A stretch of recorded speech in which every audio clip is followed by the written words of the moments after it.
Hey guys, welcome back to Young Americans Abroad. My name is Austin. And my name is Patrick.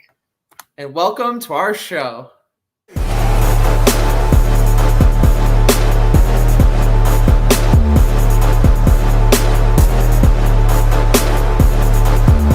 Well, guys, I'm back this week. Thanks, Pat, for holding it down last week. And we've got some exciting talking points for today. Yeah, we missed you. We all missed you, Austin. I think I name dropped you. We're like, we got to get Austin's take about 3 or 4 times in that episode. But happy to have you back. And yeah, like you said, there's some different players, but just a wide variety we have to talk about. Some good, some bad. But yeah, a lot to digest from the past week and the weekend. Yeah, and it was a busy week too because we had, European games midweek, followed by league games on the weekend. So a lot going on, a lot of storylines to follow. But, Pat, we're here today to recap that all for you. And what do you say, Pat? Yeah, I mean, I say we start right away, right, with Sergiño Dest in Barcelona. So, Austin, quite an intriguing recent developments Dest has had with a new position on the right wing. And we'll go back to the previous midweek game against Dynamo Kiev in Group B in the Champions League. I think they played last Wednesday. And Dest started at right wing again.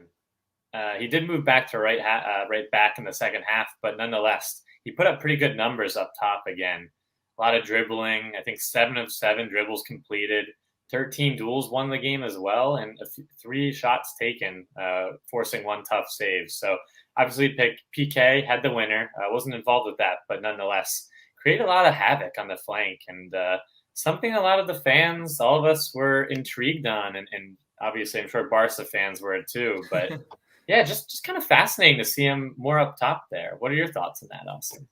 Yeah, it is kind of surprising to see him playing in that position because, Barcelona have just, so many wingers, right? They've got Ansu Fati, they've got Memphis Depay, who's been playing a lot more at striker recently, Ousmane Dembele, who might be injured again. I don't even know his situation right now. They have, another few other players who can play in those positions as well. So it's very weird to see Sergiño kind of being forced into this role.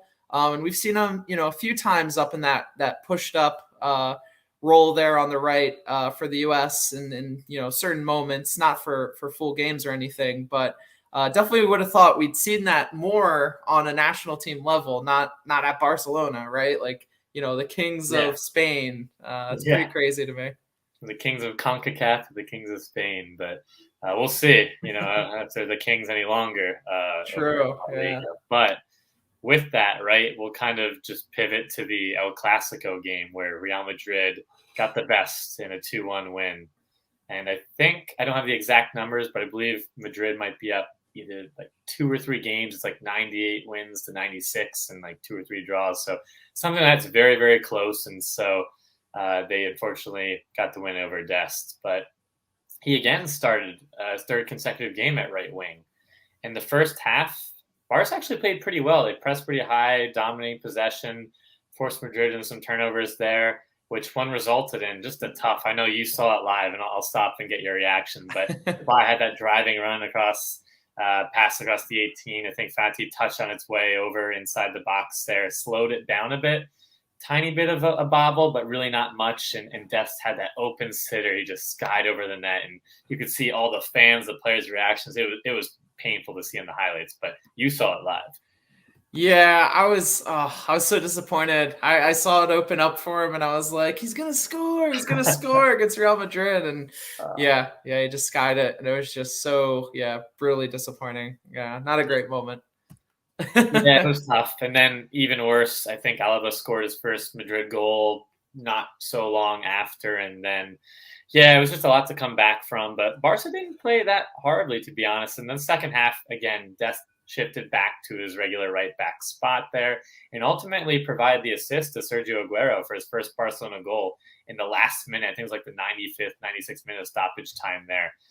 So obviously, Ronald Koeman was pretty angry. He's in the hot seat, right? He's mixing things up with these lineups to even see Dest up there. And he did not hold anything back, saying how they should have finished that chance and could have pretty much changed the tide of the game early on. And then giving up that goal was also brutal. But In his defense, right, Austin, Dest is not a seasoned winger. I mean, sure, he deserves the criticism, right? You can pick apart that moment, but for the most part, even in the game and back to Kiev, he had some good moments going forward, and we've seen that coming in that right back spot for the U.S. and just with Barcelona coming up in the counters. Even had some nice words from Dani Alves in the past few days of the past week, saying he's a good player. So I don't think you can entirely blame Barcelona's terrible start to the season, to be transparent with you on Dest. Obviously, that miss really, and El Clásico really kind of makes everything worse, I guess. Yeah. I mean, this would have been a nice statement win for Barcelona if they were able to get that win over Real. But yeah, and I don't think their struggles has been really anything to do with Dest. I thought Dest has had a pretty good start to the season so far. Obviously, Ronald Koeman is expecting him to provide something in attack for this team that they're missing right now. So I think it kind of shows well on Dest that he's being a player that's being relied upon to play in this important position for them. I don't think it's a great idea or it's a great I don't think it shows well for basically the situation Barcelona's in, but I do think it really shows the value of Dest and how he's looked upon favorably by Koeman and hopefully the club too. I think the club really values what he brings to the team, so I think that's good for him. Yeah, I think that's a really good point. Really don't have too much to add. I think you ended it pretty well there. But yeah, he's a young, bright player to be so versatile like that, and it's just a tough time in Barcelona. So to be able to show his quality, some of his qualities going the right wing, being deployed back in his usual right back spot, and then even on the other side, right left back if needed, he'll be a pivotal part of their future as they get back to what they were in their golden era, and I think he can definitely be a part of that. Yeah, for sure. I think better times are coming for Barcelona. It's just going to be a few down seasons maybe, but they have some pretty exciting young players. So does Koeman make it to the new year, Austin? I don't know. I think they're kind of waiting for Xavi, right? Like he's been rumored for a long time, and I don't know if he's going to jump ship mid-season. He seems to be pretty. I don't know if comfortable is the right word, but he just seems pretty attached to where he's at right now in Qatar, I think. So I don't know. I think he's going to be the guy they go after. So whenever they can get him, I think Koeman is gone. I think they are kind of counting this season as a wash. But if it gets down to, like you were saying off camera, like if they're not even close to, European football, then something needs to be done, this winter. But yeah, hopefully things turn around for them a little bit. Obviously, we want to see Sergiño playing in the best competition. So, that's kind of our view on it, I guess. So with that, we're going to switch over to Tyler Adams for today and talk a little bit about him midweek. Leipzig played PSG. Tyler started in this game and played 90 minutes. And honestly, Pat, Leipzig really played valiantly in this game. They were up 2-1 over PSG, who had Messi and company, really coming out, putting the pressure on them. And, they ended up losing 3-2. But overall, I thought it was a pretty good showing from them and Jesse Marsch's, boys. Jesse Marsch hasn't had the strongest start to the season. So seeing this performance in this game was, definitely, builds to that momentum, right, that he's trying to create there at Leipzig. They've been getting some better results recently. So I thought this result, even though it was a loss, was a bit better for them. The one thing that did suck is that, Tyler Adams was pretty much directly at fault for PSG's second goal by Lionel Messi. Basically just came off of him slipping and losing the ball. And, Messi taking the ball down the field and doing what he does, right? Scoring, Pat. So, yeah. What did you think of this game, Pat? I know maybe you were able to see a little bit of it as well.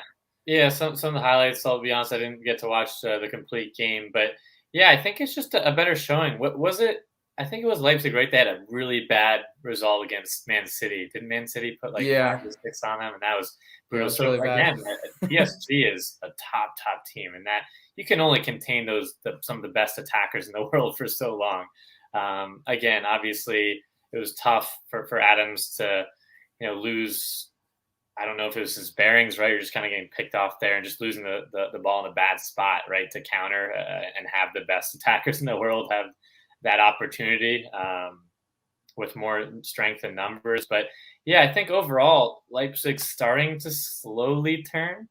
I feel like for the better. It seems like the players are fighting for Marsh. They're fighting a little bit more. They're passionate. But yeah, for Tyler, I just hope, again, he can kind of shake it off. He's the guy. We know his mentality. We know what he can do, like you said, off camera. So all in all, I thought you could kind of give it maybe like a B minus, C plus performance for Leipzig. Maybe be a little bit harsh, but definitely better than the D or F ratings they would have gotten at the beginning of the year for me. Yeah, very true. And I think, yeah, that's something to look at as well, because they've had a lot of transfers out this summer. So a lot of new players. So it's going to take some time to gel, right? And the new coach with Jesse Marsch really changing the style from what Julian Nagelsmann, grew that Leipzig team into. And that's not a criticism on Jesse Marsch. I think it's just, an accurate representation. Yeah. It's hard to replicate.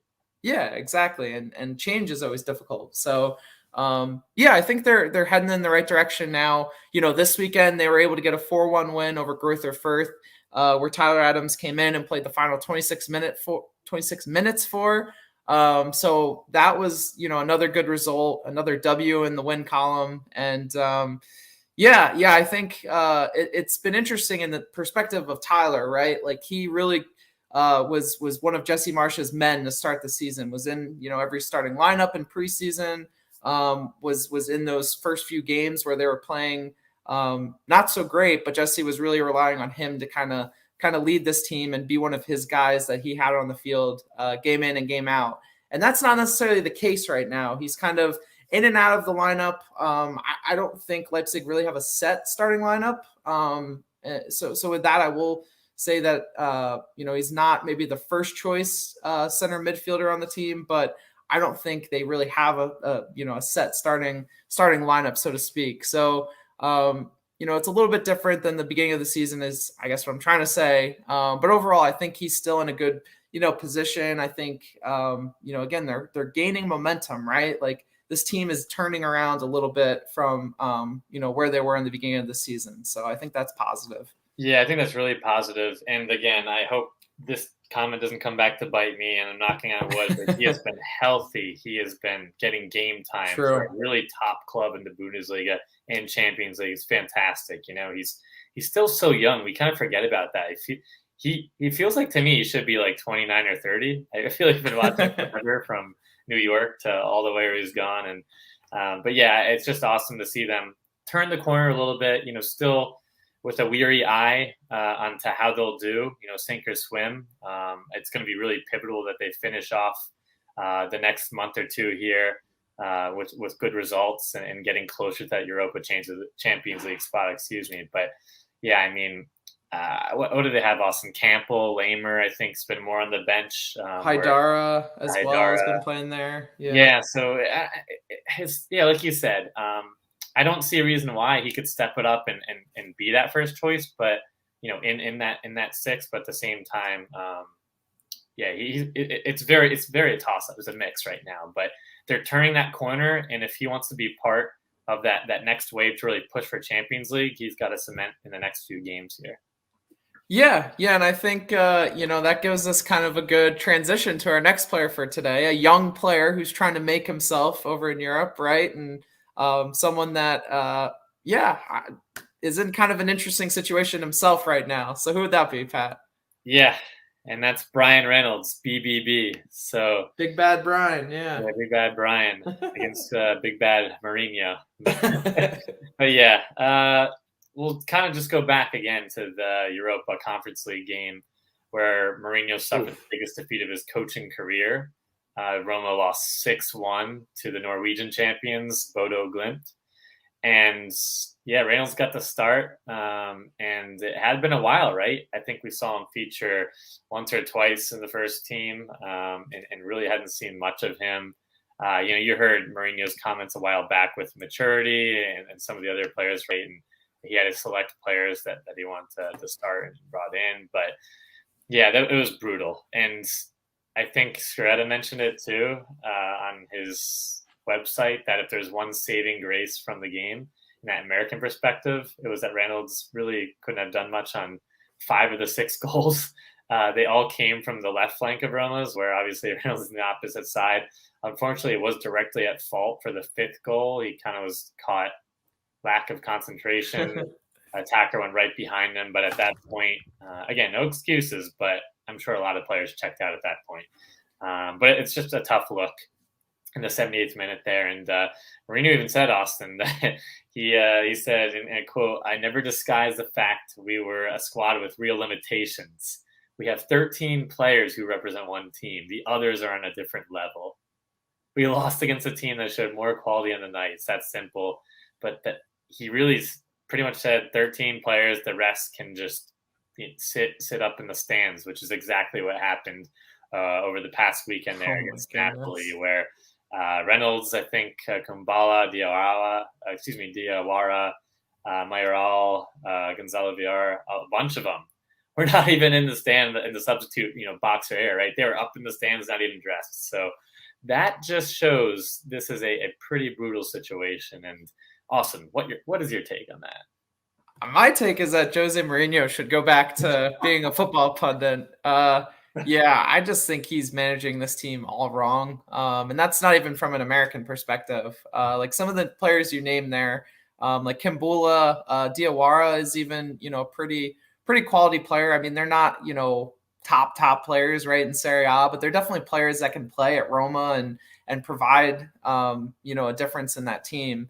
The funny thing is I don't have too much worry about Bryan Reynolds because I don't think he's being depicted accurately by Jose Mourinho. Like I just think Jose Mourinho is really kind of on one right now, and I really just think he's really failing at managing this team. So I don't know. I feel like a lot more people are really upset about this and worried about Bryan Reynolds' future and kind of how he's gonna rebound from this horror season. But I just think if he can get into a different situation, even this winter, if possible, and just, be in a place where he's wanted, people see his quality, because he does have quality. We've seen that. He's a player that, can even play up forward on, up further the pitch and, is really good at crossing the ball into the box. So I really back him and his quality. So yeah, I'm not too worried by it. I think it's a bad situation that he needs to get out of, but overall, it's really just a reflection on Jose Mourinho. I don't think it's really a reflection on Bryan Reynolds. Yeah, and we've seen this trend quickly too. And I guess to some of his credit, I think they're 4th in Serie A, and it's pretty tight up there. But it's kind of surprising. That's no way to manage the morale of teams, and you're going to need depth as we continue to go on with so many more games for all these players. There's a World Cup coming up, and just a lot going on. And you can see, from his stints, right, initial success, but then complete dumpster fires that we've seen recently. So yeah, he's just on one, exactly like you said, Austin. But there's really not much else to say. I just want to mention too, on the Que Golazo podcast, where I think they were interviewing Fabrizio Romano there, where he pretty much said that the feeling's not great between Mourinho and some of those other players in the stands. But Reynolds specifically, 100% he thinks he's going to leave either on loan in January or there's going to be a full permanent move. I don't know, in January or maybe the summer. But I think it'd be great to just get him out of there, get some game time. Like you said, tough situation, maybe a dream would be kind of cool to see him with Venezia in the low level Serie A, or even a top level kind of championship club or a 2 Bundesliga or like a low Bundesliga team, that wherever he can get more game time, right? Join CCV at Celtic and get some minutes. But I don't know. There's plenty of options there, but he's got to leave that. Yeah, and I don't think it needs to be even that steep of a drop off. I think there's other teams in Serie A that could use, right back coverage, this minute, and even another kind of top league, like you mentioned, the Bundesliga. I think there's some teams in Germany that could even use some right back coverage. So yeah, I really don't know. Maybe even the Netherlands, maybe one of those top teams wants to bring him in on loan to kind of see what he's all about. Yeah. But I'm with you. I really just hope he leaves in the winter, because things have turned sour there at Roma. It's not been a good experience for him.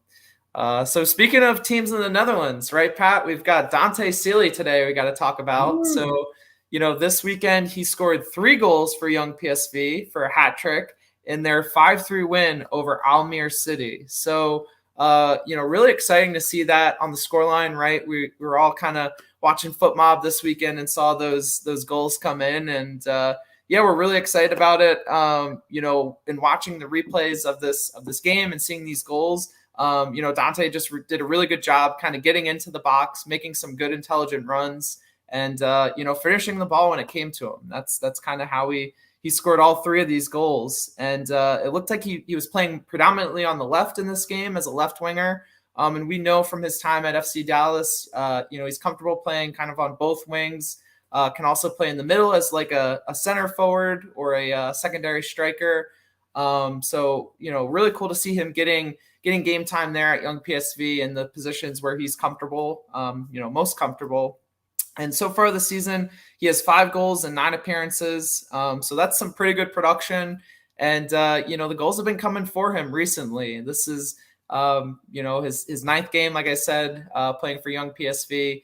And I believe it's his, 5th goal in maybe 3 or 4 games. I think all of his goals have really come kind of in these last few games. So really growing into the league there, which is good to see, and growing into, this team as an 18-year-old. And, Pat, Dante is a really good all-around player in my book. I don't think there's one quality that really stands out when you look at him. I think he provides you with some good speed, some good technical ability. But again, nothing that's really going to wow you. He's not really a dribbler, but he's just very efficient in his movement and is good at, making decisions about, making runs behind the defense, things like that, getting open to receive the ball. And I really think the biggest development for him so far is his physical development. He's really looking like he's growing into his body.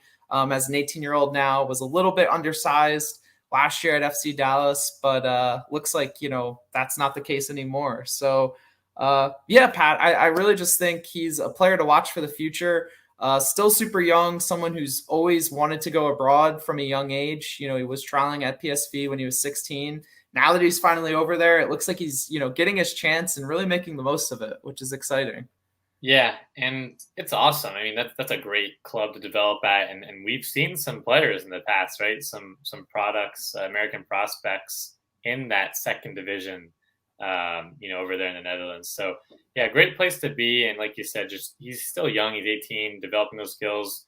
Wasn't so long ago he came over from Dallas, and to see him really picking up form here, getting hot is definitely exciting. And hopefully he can keep up this momentum and maybe even setting himself up to get more first team training or practices there, or even by next year really in and around the first team. I think would be a lofty but exciting goal that I think he could get.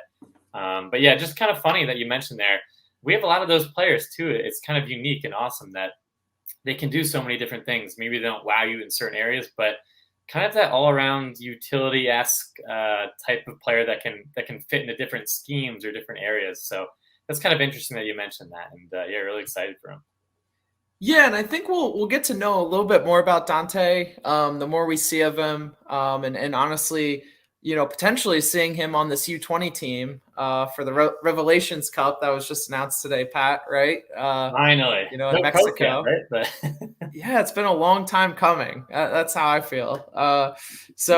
Hopefully, maybe he's on that roster and is someone that can kind of lead this team as one of the younger players. And I just think, we saw with Richie Ledesma, he spent maybe 2 seasons playing for Jong PSV.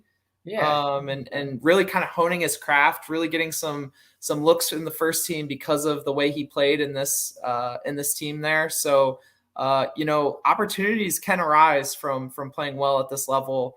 And that's the most exciting thing, I think. If he can, like you said, Pat, get into that first team by next summer, I really think that's a goal that he should be setting for himself right now. And hey, anything's possible.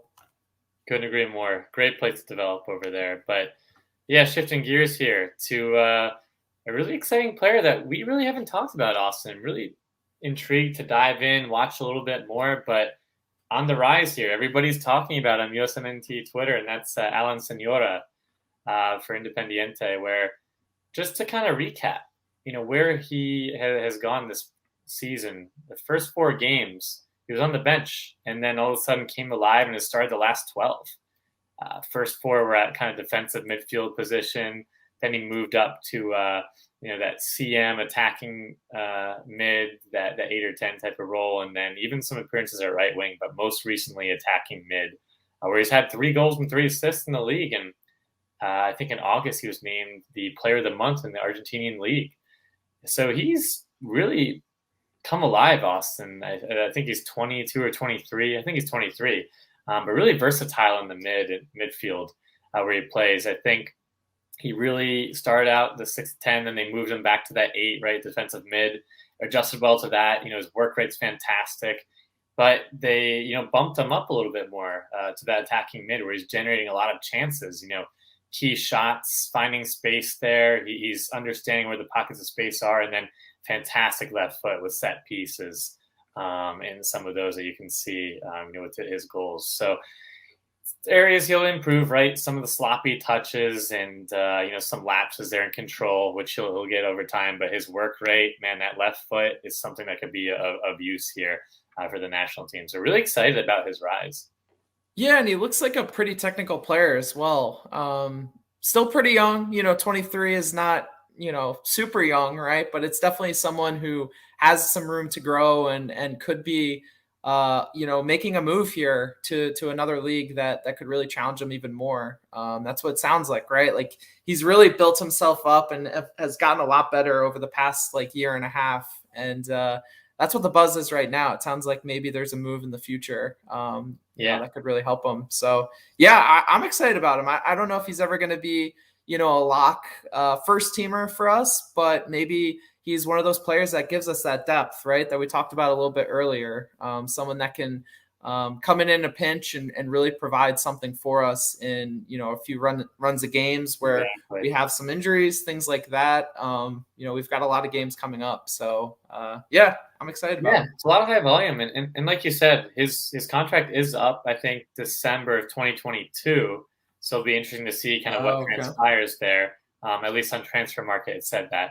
And then, like you said, he's kind of in that, obviously Luca De La Torre may be a little bit ahead of him right now, but kind of in that Julian Green, De La Torre, that Buzio type of space, but still behind them, right? Obviously he has a lot of ground to continue to improve on and catch up there, but I don't think it's too far-fetched to maybe we see him down the line invited to a camp or so. Not sure if they'll really get game time, and it's a tough period for players to come on, right, as we get more we're halfway now, right? The halfway point for qualifying, maybe a little bit past coming up. And it's a very tough timeline to make the roster there, but maybe a player, like you said, that we can rely on, maybe for, some appearances there, coming on as a substitute, making an impact with his work rate there and his technical ability and impact he has on set pieces. Yeah, very true. I'm excited to see what his future holds, and excited to see more clips of him. Right, we keep seeing some highlight videos, things like that, but it's really hard to kind of watch that league. I haven't watched much of the league. Yeah, I do think they're on Paramount Plus, if I'm not mistaken now. So maybe we can check out a few of those games. But it's not necessarily the league I have come to watch, unfortunately. But we'll look into that in the future. And I think that's all for this part of our episode today, guys. Now let's head over to Quick Kicks. All right, fans. I think you know by now. It's my favorite time of the show. Austin's here now. He's excited for it. I know you all are as well. It's none other than Quick Kicks. So to start Quick Kicks today, we have Gio Reyna. So want to provide a quick injury update. He is still out with injury for Dortmund and most likely won't be back until after the November World Cup qualifiers. So he was even pictured back in America at Austin FC Stadium this weekend. So really doesn't look promising for the near-term future, but hoping he gets back healthy soon and we see him back on the pitch. Yeah, that's tough. And another injury news is Christian Pulisic. Tuchel did announce, I think, last week some minor setbacks there with Pulisic's ankle, feeling some soreness and pain there. Nothing major, but still a little concern, right, for a player that has that burst of speed. So all the best, and hopefully he recovers sooner than later. Yeah, it'd be tough to miss them both for that Mexico clash. That'd be tough. But going to England, or I should say staying in England and staying with some somber news, Josh Sargent started and played 69 minutes for Norwich City in their 7-0 loss to Chelsea this weekend. So absolute horrible start to the season for Norwich. Not much better for Josh Sargent, unfortunately, but we'll keep watching him and seeing what he can do. Hopefully Norwich can kind of turn this around, get some momentum back again, and things can look up. Did you say 7? 7. Okay, all right. That's not good. And now heading over to Italy with Weston McKennie. We'll start in the past week in the Champions League game where he started, played the full 90 in a 1-0 win against Zenit. Close win there. And then over the weekend started and played 83 minutes in a 1-1 draw against Inter Milan. Yeah. And then going over to Germany, we have Chris Richards, who started and played 90 minutes for Hoffenheim. Unfortunately, in their 4-0 loss to home team Bayern. Oh, tough. And Timo, our boy, started the past week in the Champions League. He subbed on the last 8 minutes, and I think a 0-0 draw against Sevilla. And over the weekend, he started and played the full 90 in another 1-1 draw against Brest. So a lot of draws there, but some game time for Timo. Yeah, and going over to Austria, we have Brendan Aronson, who started and played 90 minutes for Salzburg in their big 3-1 win in the Champions League, versus Wolfsburg. And then over the weekend, Brendan Aronson started and played 90 minutes for Salzburg in their 4-1 win versus Sturm Graz. Gets to troll John Brooks there. Yeah. But going over to the English Championship with Anthony Robinson. He started and played the full 90 and a dominant 4-0 win against Nottingham Forest, where Horvath and Mighton are on the other side. So some beatdowns there against the other Americans. That's right. And Bryce Samba not doing so hot, so maybe Ethan Horvath's time to shine. Seriously. You would love that, Pat. You're a big Horvath guy. I miss him. I miss him with Molde. Right? And going back to Germany, we have Joe Scally, who started and played 90 minutes for Gladbach in their 1-0 loss to Hertha Berlin. Another pretty good performance from Joe this season. So, really exciting. Call him up. November calling, baby. And Cameron Carter-Vickers, Scottish Yankee there, started the past week, I think, in Europa, and went the full 90 in a 2-0 win against Ferenc Varos. I terribly butchered that, so I apologize for the viewers. But then over the weekend, he went the full 90 in a 2-0 win against St. Johnstone. So CCV's picking up some minutes for Celtic, which is great. Yeah, it's been a pretty good start to the season for him. Not the best for Celtic, maybe, but overall, getting good game time and playing time. So good to see. And going over to Denmark, we have Emmanuel Sabi, who started and played 90 minutes and also had an assist for Odense Bold Club in their 1-1 draw with Silkeborg. It's always picking up some goals and assists here or there, but someone who needs some goals, Jordan Pifok in the midweek, started and played 70 minutes in a tough 4-1 loss in the Champions League for young boys against Villarreal. And then over the weekend, he got 45 in a 3-2 win. The Swiss League. So hopefully he can get back on track with some goals. Greg ruined his mojo. Ruined it, man. Good. He was feeling so hot, going so well for him. Yeah. Brutal. Shame. But going over to Belgium, we have Sam Vines, who it was good to see back on the field. He started and played 90 minutes for Royal Antwerp in their big 1-1 draw with Club Brugge. So good result for him. Awesome to see. And then with Venezia, our boys here. So we'll start with Gianluca Busio, where he started over the past weekend here in a tough 3-1 loss to Sassuolo. But he subbed off at half with injury. He had suffered a knock there, and hopefully it's nothing too serious, and he'll be back and okay. And then shifting over to Tanner Tessman, who subbed on the 68th minute. So awesome to see him get some minutes. But again, a tough 3-1 loss. But Tessman had some bright moments, and he's a physical, athletic player there who is really starting to get a little bit more game time. Hopefully we see more of him. Yeah, it was good to see him on the field. I feel like he needs more game time there. Based on the team they have, right? Like he should be playing more minutes. It was good to see that this weekend. And then going over to France, we have Nick Gioacchini, subbed on and played the final 25 minutes for Montpellier in their 3-1 loss to Monaco. And just to mention Mark McKenzie, a player who really hasn't had much game time recently, which is tough for Genk. They did lose 3-0 over the weekend, and he was in the 18. He didn't play, but it's tough. It seems like he's kind of lost that first choice, Austin, and kind of concerning. There's some other center backs in the pecking order that might jump him. Yeah, that's kind of interesting. He's been playing well, to start the season, or was playing well, I should say. Yeah, I So don't we'll know have what to happened. keep watching that and see what goes on. But staying in France, or going back to France, we have Conrad de la Fuente, who subbed on and played the final 19 minutes for Marseille in their 0-0 draw with PSG. And Alex Mendez, over there in Portugal, started. I went the full 90. I think he was subbed off in stoppage time, but tough 1-0 loss against Benfica, the Giants there. But really great to see him kind of get exposure against a top team like that. Yeah, it was good to see, especially after last week, scoring that goal and assist. Yeah. It was good to see for him. And going back to Germany, we have Nico Carrera, who scored a goal for Holstein Kiel too, in their 3-1 win. So good to see Nico on the score sheet there in Germany.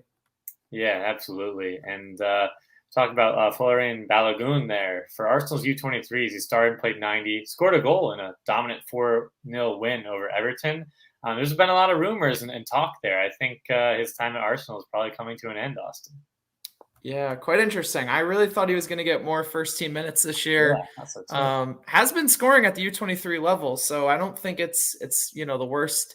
I think he's done well with the minutes he's gotten, basically. So we'll have to watch that space, see what happens. Yeah, couldn't agree more. And now we'll shift over to some of the young YAAs, right? We got to cover those too. Yeah. And the first one being Lucas Herrera, the U.S.-born central defender there, who has an Uruguayan father and Argentine mother, and actually immigrated over to Uruguay from the U.S., I think, when he was 2 or 3. When he plays, ironically, for Liverpool Football Club in Uruguay's Premier Division. So I want to keep your eye on there. A little bit different than the Liverpool that I support in England, but nonetheless has a good name attached to it. And the Liverpool, who got a big 5-0 win this weekend, Pat. Yeah. You got to gloat a little bit. Yeah, I got to gloat. Sorry, all you Manchester United fans, but we'll keep Ole in. We'll keep blowing them out. There you go. And another young guy today, Alejandro Alvarado, a 2003 midfielder who recently moved from LA Galaxy, made the bench for FC Vizela, Alex Mendez's club there in Portugal for their game this weekend versus Benfica. So another player that came from that Galaxy Academy and want to keep your eye on. So that's all for our show today, guys. Thanks for watching. Make sure you like this video and subscribe to our channel down below.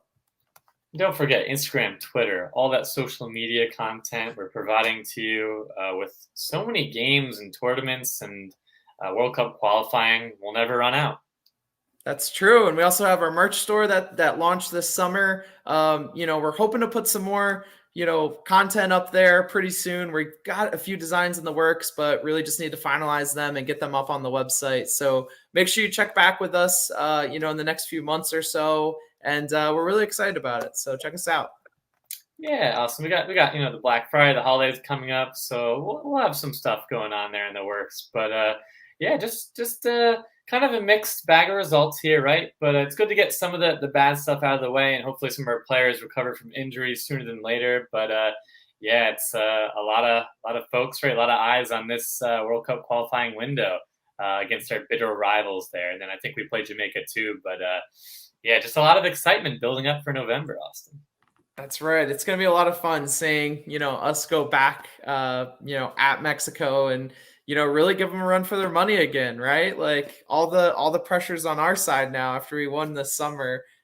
So we got to really, come into that game strong, have that confidence that, we've played with recently here a little bit. So, and honestly, Pat, right? That leads to one thing at the end of the day, right? One thing. That's right.